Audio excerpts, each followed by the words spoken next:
An aide runs over. "Hairless advisor, you returned to us!"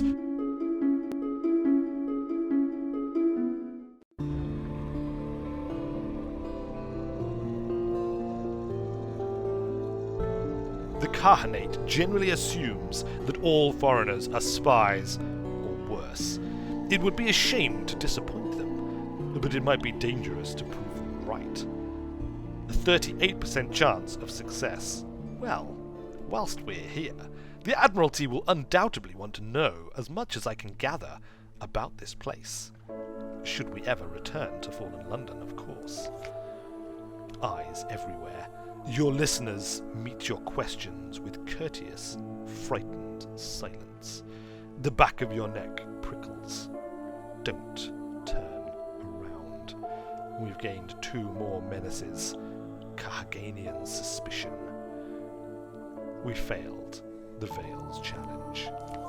We may have better luck if we try again. Establish a spy in Khan's heart. Seek intelligence. We're going to try again, one last time, to gather a port report here. It seems a shame to have come so far and to return to fallen London without anything to show for it. At least from these people. Precious scraps. Rivalry between the Leopard and Eagle clans.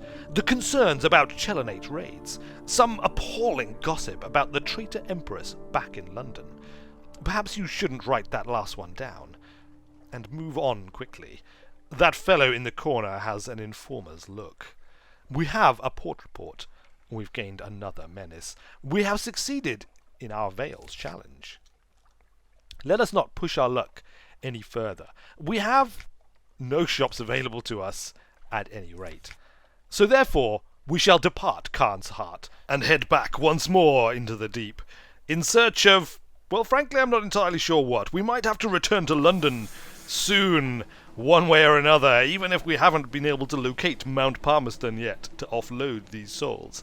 We could always sell them, potentially, at that location, at the pirate dock that we discovered on the way out here, so that we don't have them in our hold in case of some kind of customs inspection, which I'm not sure if it even happens. Yes, I think that's the best plan. Well, we'll head south for a little way first and see what we can discover, and then we will turn back towards London. We'll keep our fingers crossed, of course, but I dare say we stand a better chance than running out of fuel again. In the watches of the night, you pad softly past the hatch. The crew quarters. A man cries out softly in his sleep. Desperately. Another. The captain can't be seen to take these things seriously. Inquire about their dreams the next morning. A tough challenge. We should try to help our men if we can. Eyes and a face. The whole knee lit up like a snuffer mask. There's something in the roof, Captain. It's in the roof. It's watching us. Eyes and a face. Eyes and a face. You have him subdued. No discipline this time, but you require your first officer to keep an eye on him. We've gained fragments and terror. We failed at our challenge. Oh dear, we have somewhat failed our crew there, clearly. I, Lord Wilberforce Weird, Sea Lord, am still not really on the right sort of terms with my crew. I'm unable to reassure them. Perhaps they don't trust that I really know what I'm doing. I don't know what would give them that idea. After all, have I not led most of them back? Oh, right, the last journey, to be fair, I think I only brought 1 or 2 back. But this journey we're doing much better. January 7th, 1888. The principles of coral, scuttering and chittering in the corners of the hold, humped shapes on the deck rail. Ratsy air emboldens vermin. A belch of smoke goes up from the funnel. January 8th, 1888. Discovered Dowell's 8. Can we make dock here? It seems quite a modest place. Perhaps if we send out the Zebat, he can locate something for us, some kind of dock or place where we can come to rest. There is nothing in the bat's range. I guess that means there is nothing here. And let us simply pass on by. Port Cecil is just to our south. But I don't think we should go there. After all, last time I did get a little obsessed with a certain game of chess. Although realizations and glimpses at the very fabric of reality are tempting. Right now they are a distraction also. Discovered Bidmead Reefs. A sailor is praying, and we have fed the crew. We have been out for a long time now, scuttering and chittering in the corners of the hold. Reoccurring nightmare. Watched. The sea is bright as milk. Full stars above are black on the pitchy bed. Something is watching me again. A straightforward challenge. An escape. The sea churns in your wake. You pull away from the eye into the shallower waters of waking. But a terror clings. But we've lost one menace. A nightmare strength is now 0. We've gained some terror, but we succeeded in our challenge. Nightmare's end. A weight has lifted. Your dreams have passed. That's good. Isn't it? You've lost one terror. My menace's a reoccurring nightmare quality has gone. Well, that's good, I guess, although it was disturbing at the time. We're more or less in the middle of the Untersee. Perhaps if we head southwest, there is an area there that has yet to be explored by us. We may discover something new and interesting, and then we'll take our chances with London. Here, the wilder airs mingle with the air of the near reaches. Dermar's Gate, named for a navigator lost above. How did his bones come below? The Dubois Maelstrom. Dubois Maelstrom. A maelstrom indeed. We have tangled with these in the past, and I do not fancy tangling once again. Although our more powerful engines would obviously give us a better chance of escaping its grasp without pushing them to the point of near explosion like last time. But we will, I think, give it a wide berth. We do not care about the tutorial message, of course, being a seasoned old sea dog that we are. Not to mention a sea lord as well. We shall keep the maelstrom on our port, and to our starboard, an island, Saints Haven. We have been here before. Perhaps we should stop in and say hello to our old friends, the Rattus Faber colony, who we aided in the past. Why not? It seems like a sensible thing for me to do. Perhaps they will have supplies, wisdom, or something else. Pigmote Isle! 2 houses, both alike in dignity. Hail Mariner! The Neath's most adorable nation scurries around your legs. Scintillac harvesters drag heavy bags of the island's bounty to their silos. Industrious rodents work hard on towering edifices, some of them almost neck-high. The Londoners will never believe a beady word of this. Help Mariner resolve a dilemma. An aide runs over. Hairless advisor, you returned to us! Praise the tide! We need your wisdom once again! Sure. Time passes on Pigmote Isle. The Raz wine is in high demand, Hairless advisor! The aide twitches its whiskers. We do not wish to take the joy from life, but it has caused many problems, many injuries among our farmers, and new militia recruits missing their training. Do we step in or turn a blind eye? Recommend prohibition. A sober workforce is a harder working workforce. Probably not a happier one. Recommend turning a blind eye. Even rodents need something to take the edge off life. I think a blind eye is the more sensible option here. After all, you are rats, are you not? A modicum of freedom. The aide seems slightly relieved. Very good, Hairless advisor, it squeaks, raising a glass in your honour.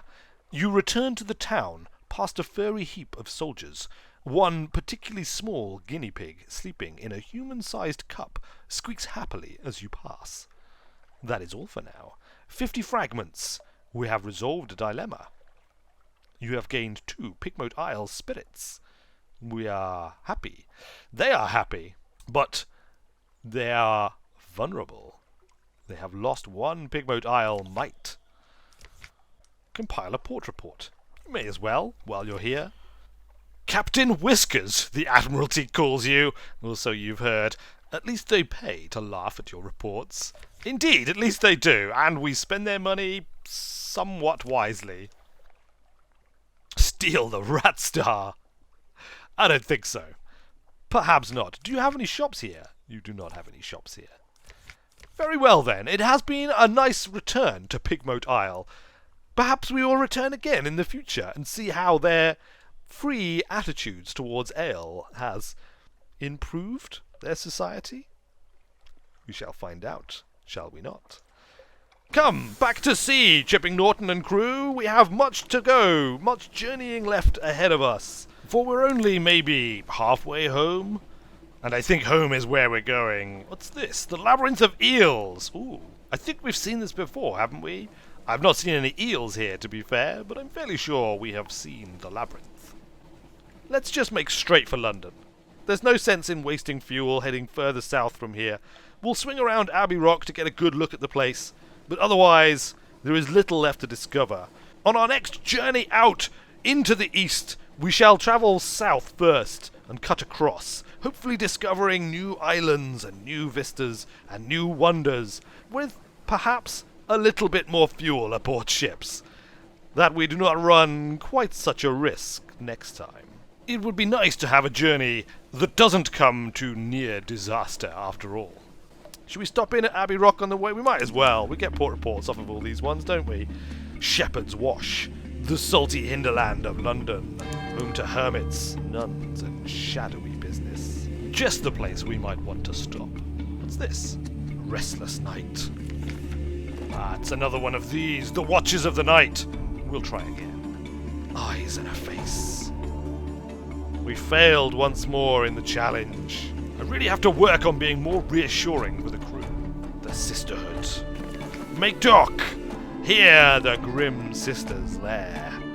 Trade supplies. Resources are limited on this bleak rock.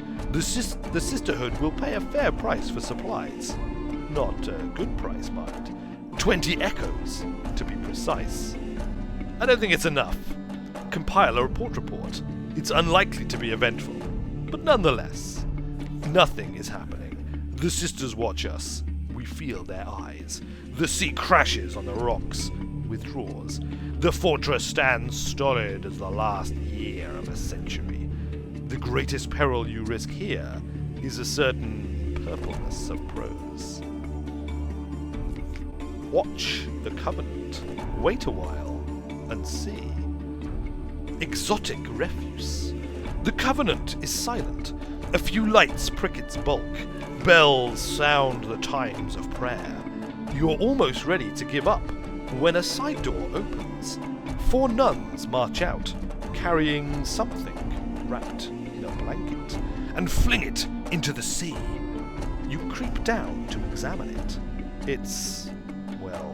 It was likely unidentifiable, even before the nuns used it for weapons practice. Now it leaks fluid from a dozen puncture holes. But it still smells of the Z. We have a strange catch. Shall we knock on the iron-studded gates with news? Perhaps they'll find it valuable. We do have recent news. Brief attention. The muscular prioress, the abbess lieutenant, comes to the door to listen. She nods and makes notes. She pays particular attention to news of marsh beast predation and the traffic of the rooftops. In return, she offers a rather perfunctory blessing, but the blessing reassures your crew. We've lost 2 terror, but we have lost our recent news also. Let us depart Abbey Rock and head back towards London once again. It was rather uneventful, but at least we did get that strange catch. Not to mention a blessing of dubious value, though perhaps more valuable than my own attempts to reassure the crew when they have nightmares on the Z. Look, Fieldhaven lies ahead. We may as well stop here. Things may have changed since our last visit. Then again, they may not have changed. But if they have changed, then we can get a fresh port report, and that could be worth at least a modest amount. Then again, perhaps not. Well, it was worth a try. Some may say that I'm simply trying to put off my return to London, as the closer we get, the more nervous I become about the dubious cargo we have in our hold. It was a great journey into the east. We've discovered many strange things, many new lands. Asterval, a possible site for a colony. And we have, of course, sailed off the very edge of the world. Again. We are making a bit of a habit of this.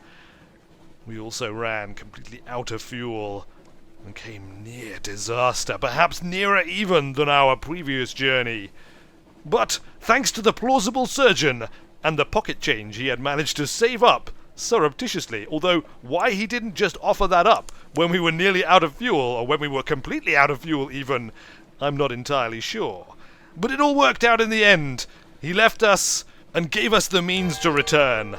Though sadly, we never did find Mount Palmerston, and that unstamped crate of souls is still in the hold. Perhaps if we turn off the ship's light, we'll attract less attention as we glide into dock on our return to fallen London.